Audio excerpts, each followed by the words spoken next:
Hi, everyone. Welcome to Immigration Chat. I am attorney Lillian Chukura. I'm an immigration lawyer at Lily Legal, where we help our clients get immigration status for themselves and for their family members using the U.S. immigration law system. Now, I represent clients all over the US and all over the world, and I truly enjoy what I do. If you would like to schedule a time to meet with me personally, feel free to do so. You can go on my website at lilylegal.com, or you can send us a WhatsApp message at 508 443 1788. And of course, you can also give us a call at that same number. As always, all my contact information will be in the description. Of this video, so please feel free to go there if you missed that announcement. So let's get started. So today we are talking about how a permanent resident, so someone that already has a green card, how they can actually maintain their status. I had a client come in, and they already had their green card.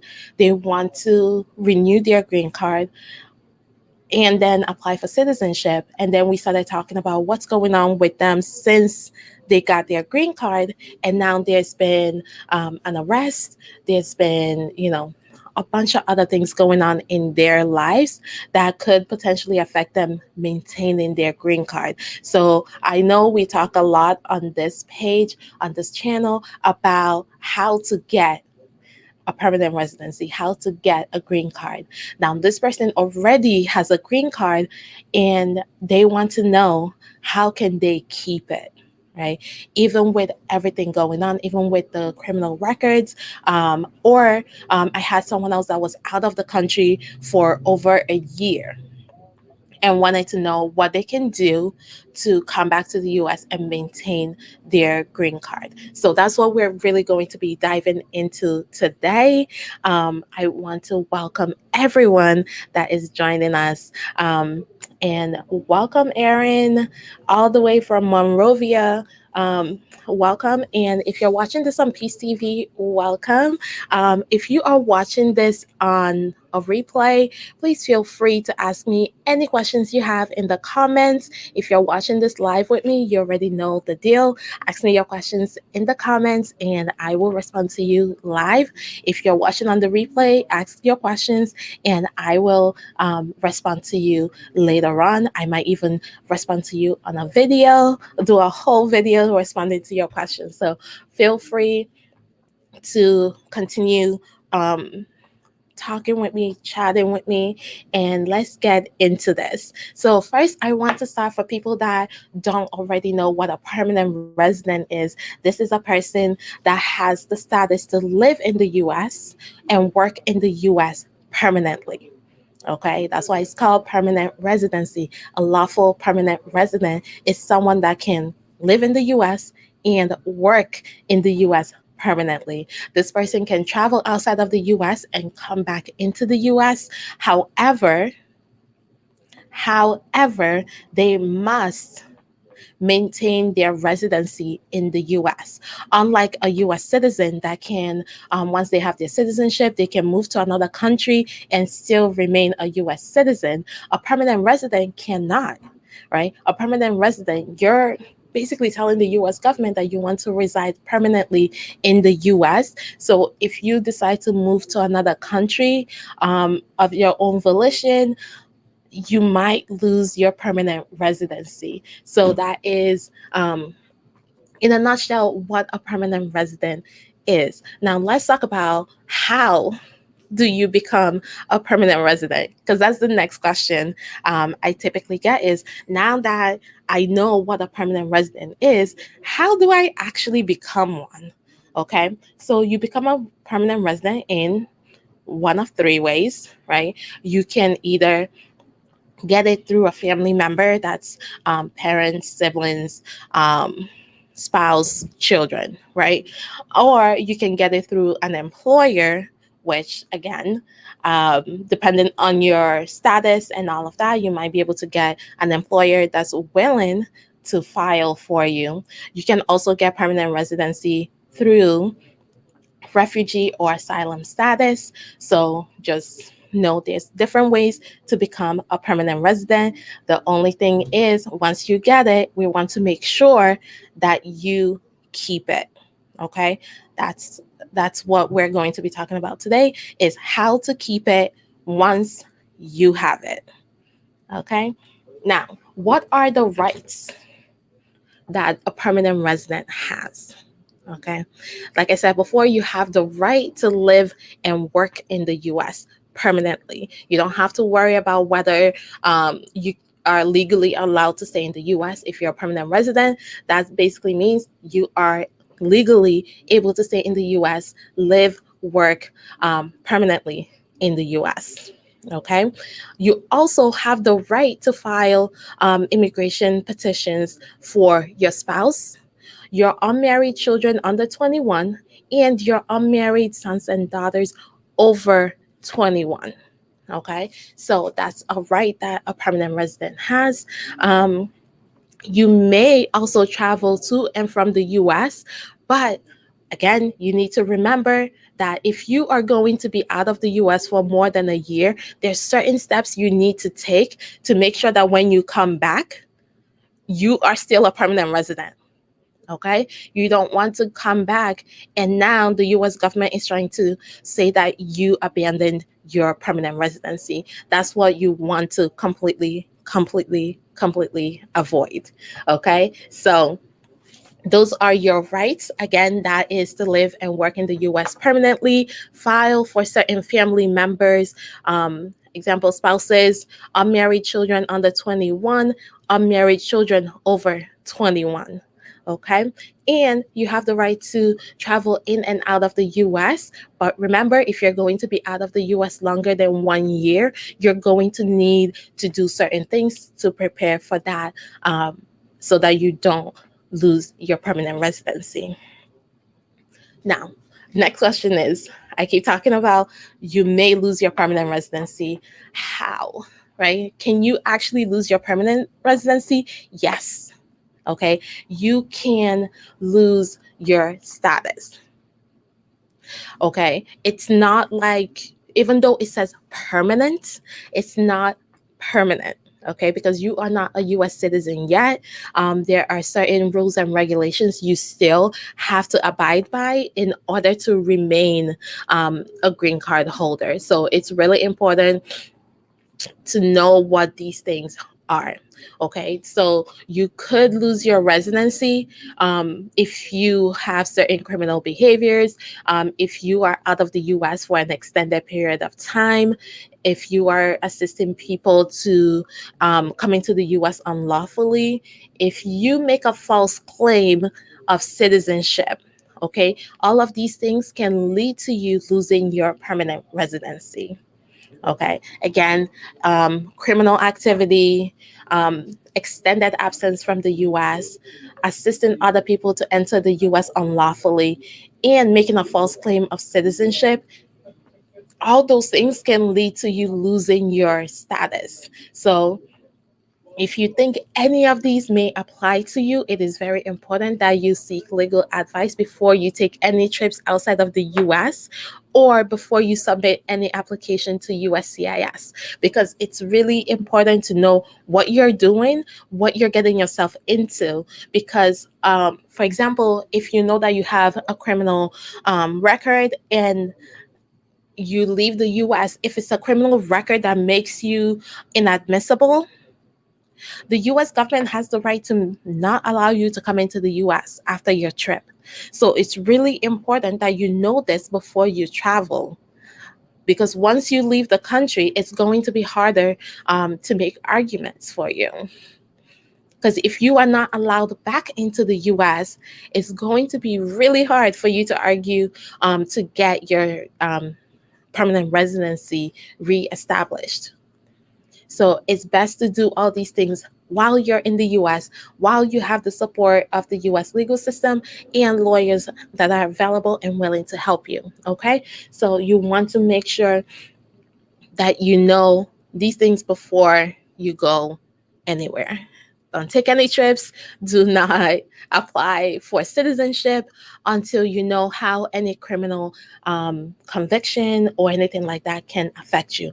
And if you have been outside of the US for more than a year, sometimes they will let you back in even without a reentry permit, but that doesn't mean that you can immediately apply for citizenship. There's certain things you need to know before you apply for citizenship so that you're not setting yourself up for failure. Okay, so that's why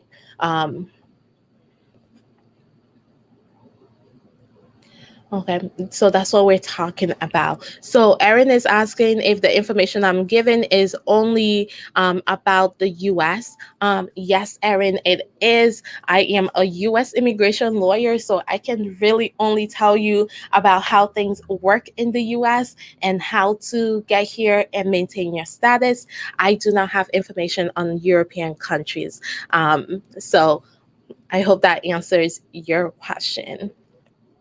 Now that we know you can lose your permanent residency, let's talk about, you know, if your card is expiring, right? How do you get a new one? So we know you can lose your permanent residency, and we'll dig deeper into that because we need to know what you can do if you're outside for more than a year, or if you know that you're going to be outside for more than a year. There's certain steps that you can take, and we're going to go into that. Now, if you have your permanent resident card and it will expire soon, or if you lost your card, anything like that, there are ways for you to get a new card. Okay, so people always ask me, is it renewable? Yes. If you have the 10-year card, right, you can file an I-90 to replace it, right, to renew your card. If you lost your card, again, if you have a 10-year one, you can apply for a replacement with the I-90. If you have a 2-year, which is a conditional residency, that is for people that got their green card through marriage, and the marriage was less than 2 years before the green card was approved. In those situations, right, you can renew. Well, you can replace, you cannot renew. Okay, so if you have a 2-year conditional card and you lost your card, okay, before, let's say 3 months into having your card, you lost it, now you need to replace it, you can file an I-90 to replace it. Now if it's expiring, right? Let's say you have 3 months before the card expires and you want to renew it, you're going to file a removal of condition, not an I-90. You'll be filing an I-751 to remove the condition so that you can get a 10-year instead of a 2-year. Okay, so that's really important to pay attention to, is do you have a 2-year or a 10-year? If you have a 2-year and you need to renew it, you'll be applying for a removal of conditions. So I-751. If you have a 10-year and you need to renew it, you'll be filing an I-90 for a renewal. Okay, so that's really the difference there between having a conditional 2-year green card and a permanent residency, the 10-year green card. Okay, now it's really important that you apply for the removal of condition before your card expires. That's really the key thing there. If you have a 10-year one, I've had people that wanted to renew theirs 10 years after the card expired and they were still able to renew it. Okay, that's for the 10-year green card. If you have the 2-year one, you have to apply to remove the condition before the 2 years is up. So your application has to be received before the 2 years is up. It's really important that it's really important that you pay attention to the deadlines on that. Okay, so we have a question from Kimberly. Why do people add children that doesn't live in the US when they apply for citizenship? So if you have, this is a really important question, okay? When you are applying for immigration benefits, whether you're applying for a green card, a visa, citizenship, when it asks for your children, it means all your children. It doesn't matter if they live in the US. It doesn't matter if they live in the same house as you. If they are your child, whether through birth or adoption, if they are your child, their name needs to be on that application. Not including the name of all your children can potentially lead to you losing your green card and not being able to get citizenship. Okay. So, again, it doesn't matter if the children live with you in the US. The form for citizenship, the form for green card, asks for all your children, no matter where they live, no matter how old they are. Even if you never plan to file for them to come to the US, you still have to list them as your children because the form is asking specifically for all your children, not some of your children, not the children that you're going to be filing for, not the children that are still under 21. No, all your children, whether they are married, unmarried, 21 and over, under 21, living with you, living in another country, it does not matter. You must include all your children. This is really key for people that have that are applying for the DV lottery visas. It is very important that when you are applying for that, that you include all your children. If you're married, include that. It does not affect whether you get selected for the lottery, but people think that it does. And because of that, they wouldn't include their children. Now they come to the US, they want to apply for citizenship. They're like, oh, well, I have children. I just didn't include them. The DV lottery specifically says if you do not include all your children and your spouse, you do not qualify for the DV lottery. The US government can literally try to take away your green card if they find out that you apply for the DV lottery one and you did not include your children. So it's really important. And I'm so glad that you asked that question, Kimberly. I am very happy that you asked that question. And I hope I answered it for you. Okay. Now, if you receive your green card, the next thing I want to cover is what if you change your name, right?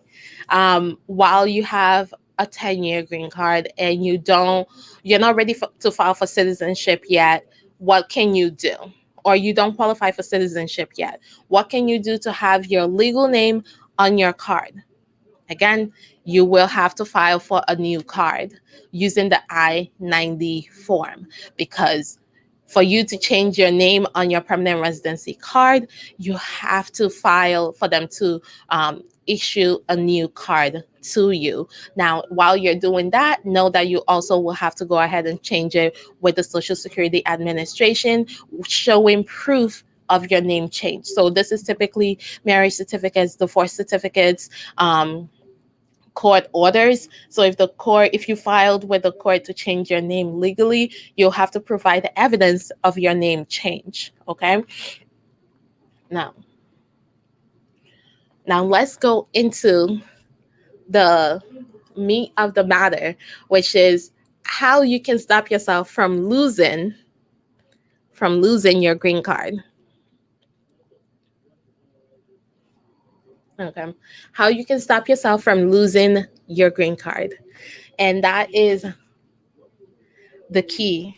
Okay. Once you get it, you want to keep it. The steps that I give my clients for how you want your immigration journey to go is you get your permanent residency, you maintain it for either 3 years or 5 years, depending on how you got your permanent residency, and then you apply for citizenship, getting your citizenship, and you're done. Okay, that's your steps through the immigration journey. Again, there might be some bumps and hills and valleys in that process, but that's generally what you want. Okay, you want to get your status, maintain your status, get your citizenship. Okay, so what can actually stop you from maintaining your status? Again, we talked about criminal behavior.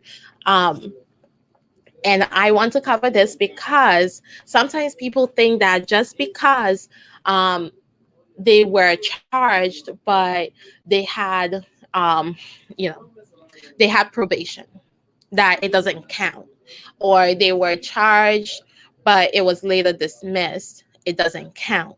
Well, for immigration purposes, it's really important to understand that something in your state that might be considered a minor offense might, in federal, in immigration, be considered a reason to for you not to get your citizenship, a reason for you to lose your permanent residency. Okay, examples of this is if you have, for example, in Massachusetts, marijuana possession of a certain amount is not criminal unless you are distributing, right? Um, if you don't own a dispensary and you are illegally distributing marijuana, that's illegal. However, possession for personal use is not. For federal, it is. Okay, it's still a federal offense to have to possess marijuana. It's really important for people to know the difference because it matters. Okay, the more that things change with what's criminal in states versus federal, this issue is going to come up more and more. And we see that with especially the drug offenses. Know that in most situations, if you are convicted of a drug offense, you are going to have a hard time maintaining your green card. Okay, there's not a lot of waivers. The only real waiver is if you have a possession of marijuana less than 30 grams. And you have to prove that it was less than 30 grams. Okay, you can't just say, oh, it was less than 30 grams. No, you have to prove it with police reports. If you had a baggie in the car that the officer sent off to the lab, you need to get that lab report that says how much ounces were in that baggie for you to prove that it was less than 30 grams. Okay, so it's really important that if you have a drug offense, that you are speaking with an immigration lawyer before you take any plea deal, before your case goes to trial, before you plead guilty. Okay, you really want to make sure that you're speaking with an immigration lawyer, not just your criminal defense attorney, but an immigration lawyer, to know how all those things can affect your status. Okay, um, criminal defense attorneys and criminal courts are supposed to basically warn you that if you take a plea deal, it could affect your immigration status. So before it even gets to that, you should be speaking with an immigration attorney that can actually break down how pleading guilty or taking a plea deal for a lesser offense or any of those variations can lead to you maintaining your green card. Okay. Another thing that can affect your green card is a domestic violence charge. Okay. So having a restraining order against you, if there's no criminal case attached to it, having just a restraining order against you does not necessarily affect your immigration status. Violating a restraining order definitely, definitely definitely affects your status. So it's really important that if you do have a restraining order against you, that you know what that means. Okay, that means you are not calling the person, you are not seeing the person, you are not in the same space as the person. Okay, texting, calling, all of those things are violations, and if they are, and and the other person is able to prove it to the court, you'll be charged with violating the restraining order, which now is a criminal offense and can lead to you going to jail and can lead to you losing your green card. Okay, so it's really, really, really important that you pay attention and that you remain um, out of the criminal court system, because can that can really affect your chances of maintaining your permanent resident status. And even if it doesn't lead to you losing your permanent residency, it could lead to you only being able to be a permanent resident. Okay. You might not be able to get your citizenship due to some of the criminal charges. Okay. So the next thing I want us to cover is absences from the US. You leaving the US to travel, it's great and it's encouraged. You should, part of you having status, part of you having a permanent residency is that you get the benefit of traveling. Okay, that's a part of the process. You getting that benefit of being able to travel and go in and out of the US. One thing you need to remember is as you're going in and out of the US, if you are out of the US for a year or more, there is a presumption that you have abandoned your residency in the US. Okay, it's a presumption. You can overcome the presumption by providing evidence of why you were out for so long and were not able to return to the US, or that you maintained your residency in the US. So what does it actually mean to maintain your residency? It means that you are, you still have a job in the US waiting for you. You have property that you're paying for. You're still paying taxes in the US. You're still technically working in the US. Excuse me. So you have to show that you have been maintaining a residency in the US if you leave the US and you're out for more than a year. Now, if you know before you're leaving that you're going to be out for a year or more, what you need to do is apply for a re-entry permit.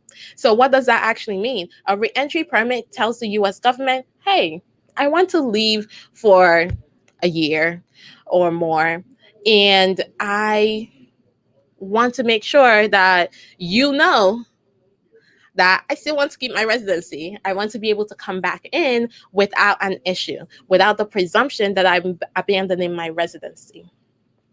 Okay, just keep in mind this is going to affect being out of the US for a year or more is going to still affect your ability to apply for citizenship, because remember, you need 5 years of residency in 30 months of physical presence. Okay, continuous physical presence in the US. So if that 1 year happens, that's where you're going to start counting the 5 years and the continuous physical presence. So it's really important that if you've been in the US for, let's say, 4 years, and you're able to wait it out and apply for citizenship and then travel, apply for citizenship, get your citizenship, then you can travel. You can even move to another country once you're a US citizen, and you won't lose your citizenship, because that's a benefit of being a US citizen versus a permanent resident. Okay, so you really want to make sure that you are taking all steps necessary and possible to maintain your residency in the US, even when you know you're going to be out of the US for more than 6 months, more than a year. Okay, you really, if you're going to become a permanent resident, you need to make that decision of knowing that you're going to have to make the US your permanent home. Okay, your home country is your, you can go to vacation, you can do all of those, but US is your home until you become a US citizen. You can then decide whether you want to move to another part of the world or anything like that. But just remember, as a permanent resident, you are required to make the US your home. Okay. And then a couple other things: helping other people enter the US unlawfully. This is illegal. This is you can also get charged criminally for this, so it's something to keep in mind when you apply for citizenship. It is going to ask you certain questions about your immigration history, and if it's found out that you help someone enter the US unlawfully, that could be a problem that not only affects your citizenship, but can also affect your ability to remain a permanent resident. Finally, the last thing I want to cover is false claims of U.S. citizenship. This is where you, as a permanent resident, or even if you're not a permanent resident, at some point in your immigration history, at some point that you've been in the U.S., you claim to be a U.S. citizen, even though you are not. Okay? If this is a situation you're in, this is going to affect your ability to become a U.S. citizen, your ability to get a green card. It's just going to affect you. Okay? So remember, when you are filling out employment applications, when you are trying to apply for driver's license, when you are trying to apply for any sort of benefits with the government, anything of those sorts, you need to make sure that you are being honest, that you are a permanent resident and not a U.S. citizen. If you have any claims of U.S. citizenship, you are not able to become a U.S. citizen, and you might also lose your permanent residency. Okay, so this is really, really, really very important, because I've seen people, they'll get pulled over and they are asked about their permanent resident card. They don't have it on them.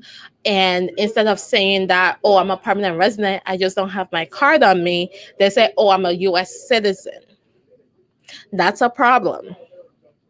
Okay, because you are saying you're a U.S. citizen to get a specific benefit, which is for the officer to basically leave you alone, because if you're a U.S. citizen, ICE is not going to bother you.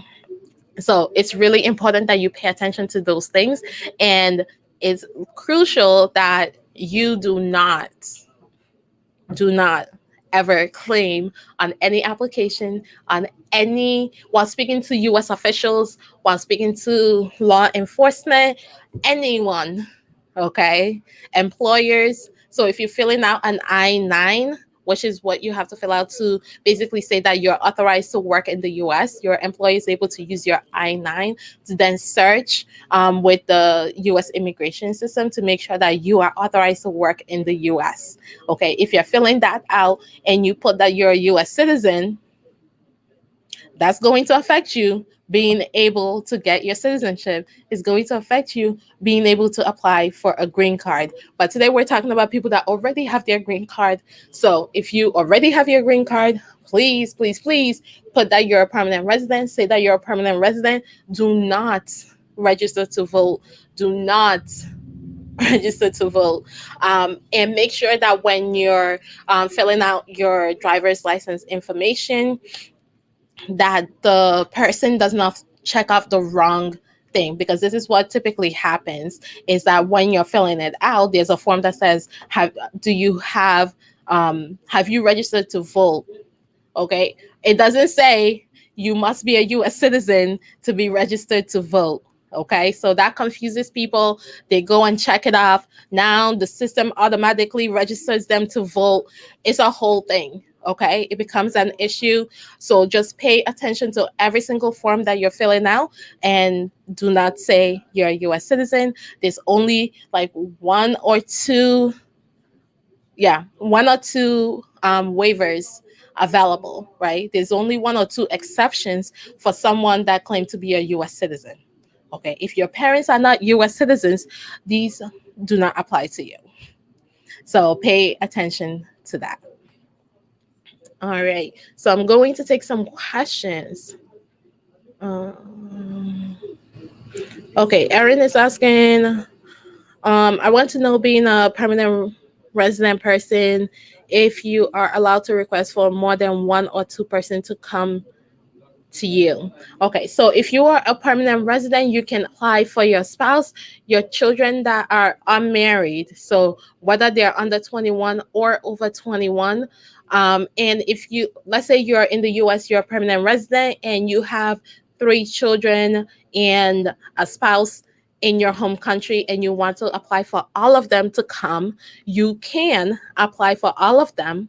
Just know that your income has to be enough for your household size. So that's really the only thing that could potentially affect how many people you can apply for at once. But there's no limit on how many of your children you can apply for. Remember, one spouse, unmarried children. Okay. Okay. So let's see. Kimberly has a follow up question. If you have a child in the US and didn't apply with them, I'm not sure. So I'm not sure what your question is exactly. So is it the consequences of not including your children, or just Kimberly, if you can make that a little clearer of what you're asking about having children in the US and not applying with them. So typically, if you, like I said before, if you have a child, it doesn't matter if they're applying with you or not. When you're applying for a green card, when you're applying for citizenship, the form asks for the names, date of birth, address of your children. Okay, it doesn't qualify it with children that are going to be filing with you. It doesn't say children that are unmarried. It doesn't say certain children. It says children. So that means all of your children.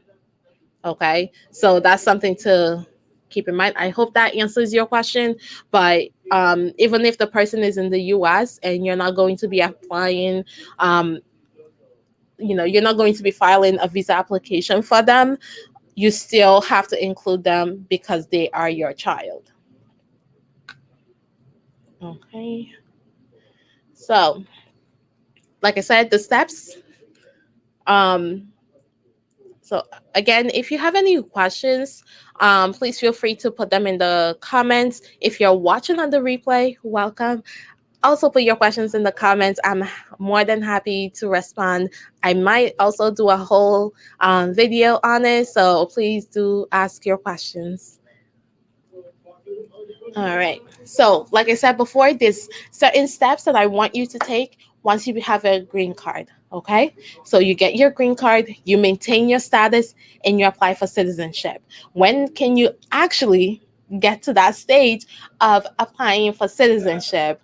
So, if you got your green card through marriage, you can apply for citizenship 3 years after getting your green card. This applies if you got it through, if you have the conditional or if you have the permanent residency. So whether you got the 2 year or the 3 year or the 10-year green card, the 3 years, if you're married to a US citizen, you can apply for citizenship in 3 years. If you are not married to a US citizen, or if you don't want to apply through that program, then you have to wait 5 years. If you're doing the 5 years, remember 5 years of that you're maintaining your residency in the US, and 30 months of physically being in the US.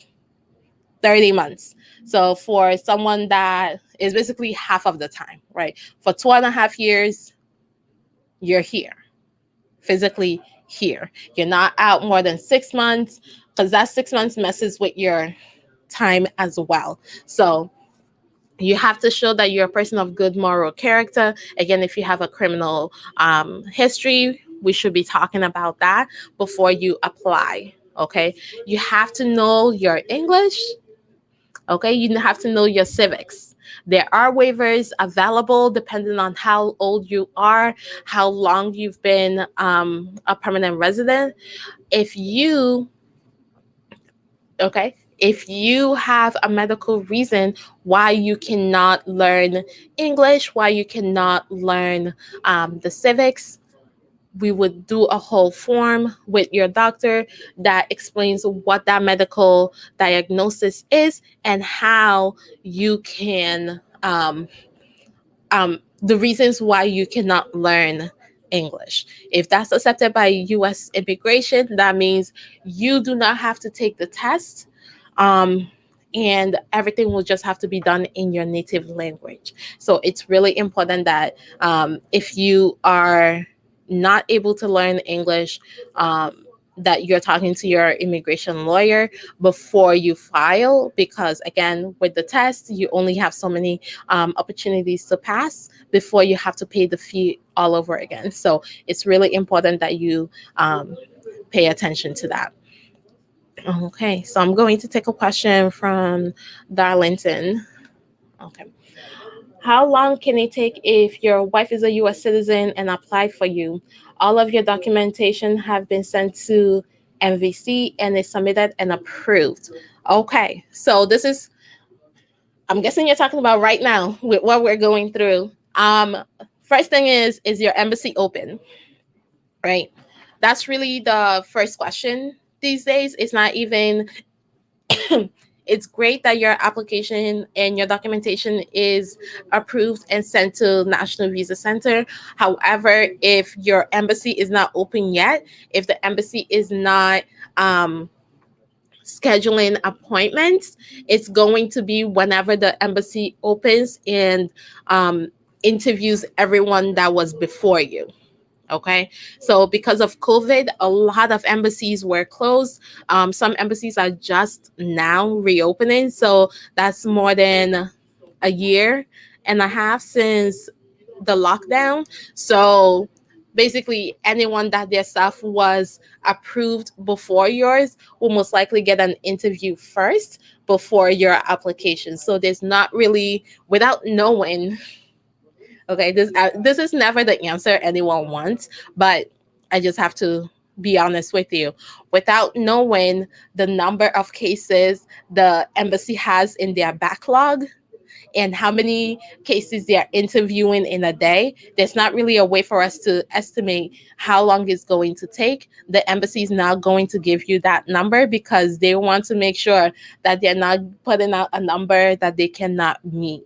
So it's something to keep in mind. So even though your case is ready for interview, the time of your interview is going to depend on your embassy and what they're currently doing. There's still certain embassies that are only handling a limited amount of cases.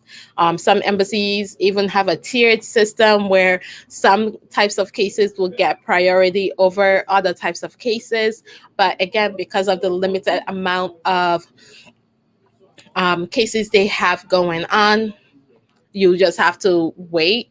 Any fees that has been paid is already paid for your case. You don't have to repay the immigrant visa fees or the affidavit of support fees. So all you're really waiting for is the interview. So the fees and all those and the documentation is already in there. You wouldn't have to redo those. However, during the interview, when the interview is set, you might need to update certain documents, right?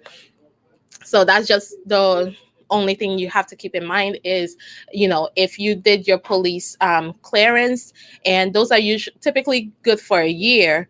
If you are now, let's say your interview is set for more than a year from now, I hope not. But if it is, your police clearance would already have expired and you would need to redo that. So you just have to pay attention to what documents you sent in, if any of them has expired or need to be updated. So whenever your interview is set, that you have those documents ready to go. Okay, thank you so much, Darlington, for asking that question. I'm sure other people had the same questions.